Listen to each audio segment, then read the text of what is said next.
Assalamualaikum warahmatullahi wabarakatuh. Saya Frank Rahman dari kelas MDA semester 6. Izin menyampaikan sebuah topik tema dakwah dalam rangka tugas public speaking hari ini.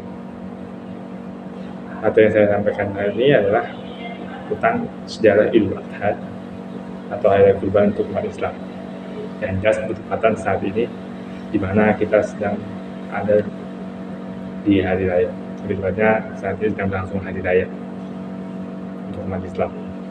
Ya, kita semua sudah tahu tentang apa itu Idul Adha, sejarah Idul Adha dan bagaimana.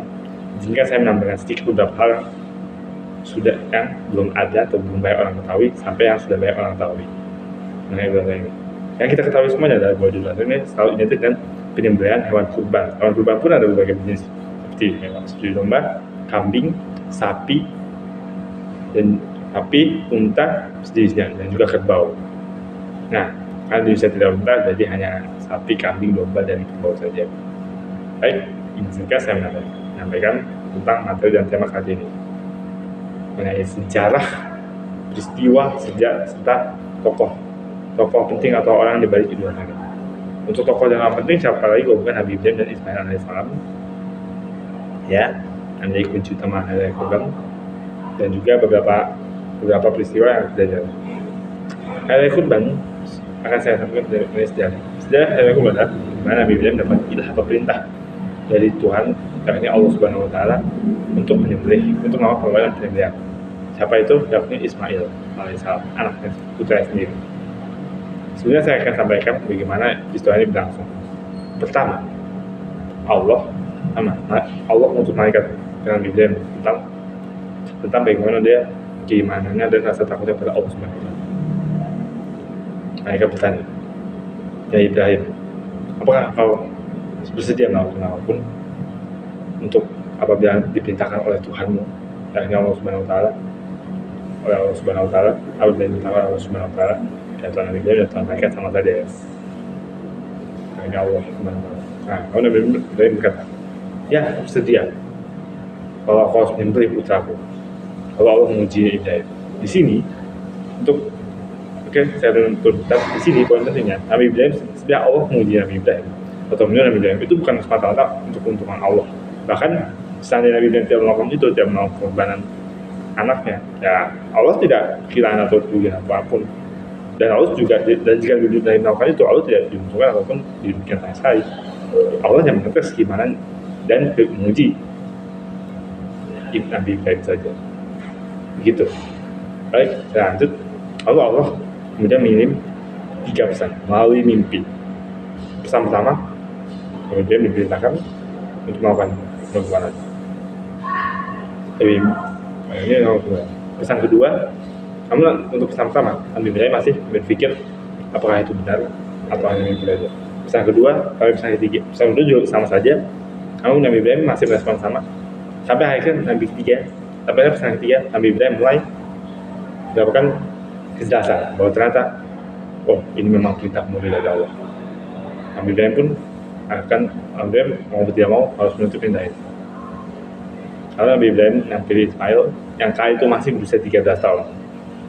Beberapa catatan mengatakan 11, 12, namun dalam catatan saya lihat mengenai runtut NU online dan berbagai Islampedia, catatan menunjukkan bahwa usia Nabi Ismail kali itu 13 tahun, masih sangat muda.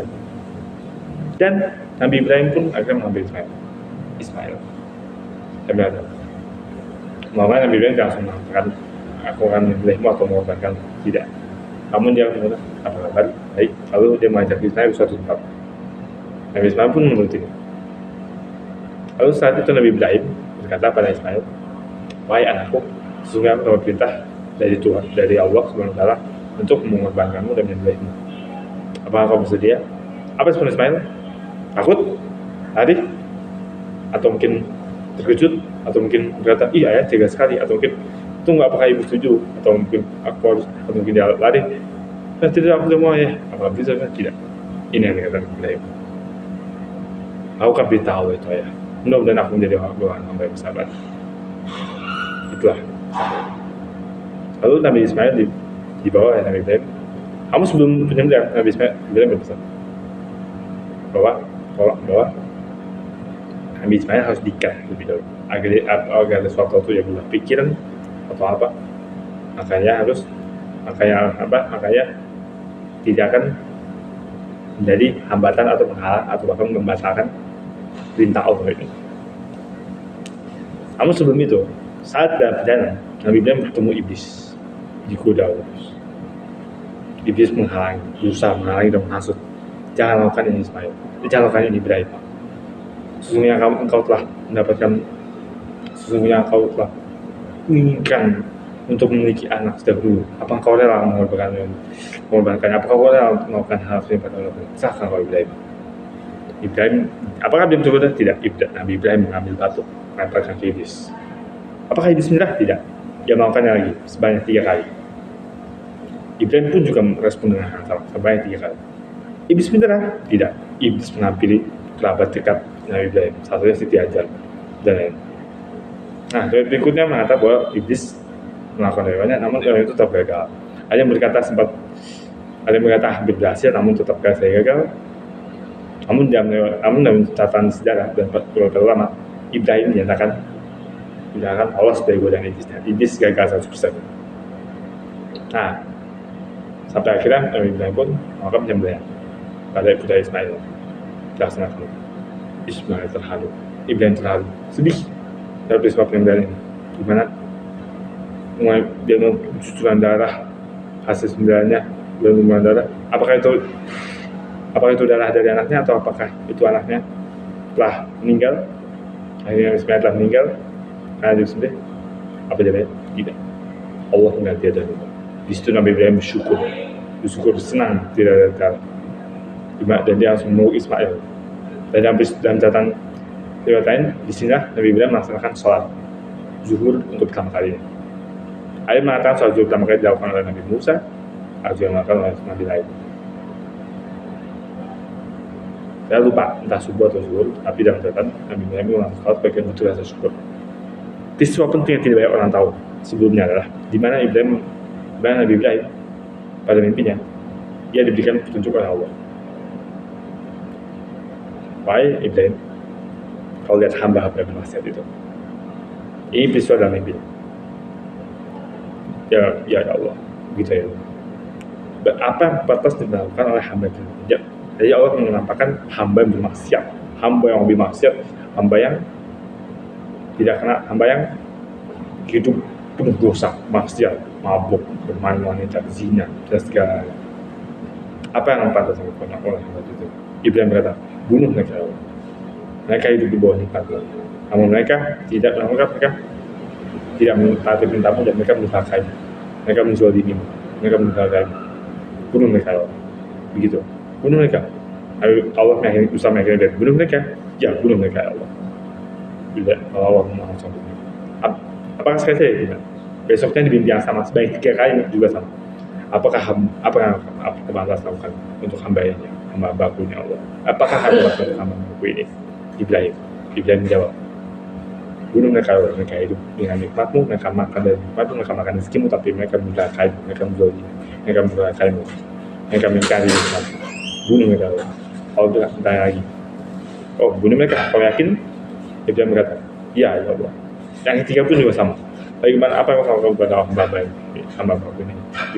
Ibrahim berkata, bunuh mereka Allah, mereka hidup di bawah, mereka hidup makan nikmatmu, makan rezekimu, tapi mereka baik. Lalu setelah itu Allah mengatakan dengan baik, bagaimana kalau kau kufur untuk mengorbankan anak? Ya Allah, apa mungkin? Ibrahim berkata, apakah dia langsung mengiyakan perintah Allah? Tidak. Ibrahim berkata, ya Allah, apa mungkin? Apa tidak bisa yang lain? Masa iya aku korbankan anakku sendiri untuk perintah ini, sedangkan anakku tidak mau apa? Allah berfirman, sungguhnya Ibrahim, aku sudah menyenangkan hambaku. Aku punya hamba. Walaupun mereka bermaksiat, mereka bermaksiat. Aku bukan pintu rahmat mereka. Aku mencintai mereka. Engkau menyuruhku untuk membunuh mereka. Aku melakukannya tanpa berpikir. Kenapa aku menyuruhmu untuk mengorbankan anakmu? Engkau masih berpikir demikian. Engkau malah berpikir. Lalu Ibrahim berkata, baik Allah, aku akan melakukan perintah. Di sini tapi sesuatu penting yang tidak orang tahu dan juga orang tahu. Namun ada lagi hal yang perlu diketahui. Apakah pengorbanan hanya berlangsung di masa Ibrahim saja? Tidak. Korban juga pernah dilakukan oleh kedua putra Nabi Ibrahim. Kedua putra Nabi Adam, Qabil dan Habil, di mana mereka diminta melakukan pengorbanan untuk mendapatkan seorang wanita. Sebenarnya ini tidak ada biasa dalam memperebutkan seorang wanita, karena dari salah satu pihak saya tidak setuju. Salah satu pihak tidak setuju saja jika dia tidak mendapatkan atau tidak mendapatkan wanita itu. Namun salah satu pihak yang pihak kakak Qabil, dia tidak setuju. Dia ingin mendapatkan Ikrimah, saudara perempuan. Nah, Allah memintakan pada Nabi Adam untuk kedua putra melakukan korban. Siapa yang korban diterima, maka mereka akan mendapatkan wanita yang diinginkan. Sang adik Habil membawakan hewan ternaknya yang paling bersih, sehat dan lembut. Sedangkan sang kakak Qabil hanya membawa hasil tani yang jelek. Allah pun menerima korban Habil. Ada riwayat yang mengatakan bahwa hewan yang disembelih oleh Nabi Ibrahim ini adalah hewan dari hasil korban yang diterima Allah melalui Habil. Berarti adalah kambingnya atau dombanya si Habil dan disembelih dan dikurbankan oleh Ibrahim. Lalu pengorbanan juga dilakukan oleh kakek dari Rasulullah, yaitu Abdul Muthalib bin Hashim, di mana saat dia melakukan pengundian, dia akan berjanji jika dia memiliki anak lagi berjumlah 12 orang, 11 orang, maka yang akan mempersembahkan salah satunya pada Allah Subhanahu wa Ta'ala. Hamzah melakukan pengundian, karena waktu itu bahasa Arab masih identik dengan judi dan pengundian. Waktu itu juga memang belum diharamkan ya, mengundi nasib. Sekarang sudah jelas haram, jadi tidak boleh lagi dari 8 bulan. Kalau mereka mengundi. Namun hasilnya selalu jatuh pada Abdullah bin Muthalib, ayah Rasulullah. Abdul Muthalib tidak rela dan tidak bisa melakukan menentangnya. Apa ya kalau perkara aku sendiri? Ini anak kesayanganku, dia anak satu, dia terakhir bukan kecil. Kali banyak.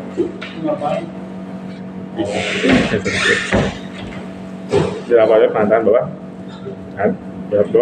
batalkan kurban. Kamu jangan melakukannya. Namun tidak Abdul Muthalib memutuskan untuk melakukan kurban 100 ekor unta bagi ganti Abdul Muthalib. Demikian sejarah kurban yang saya sampaikan. Mohon maaf apabila ada salah kata. Assalamualaikum warahmatullahi wabarakatuh.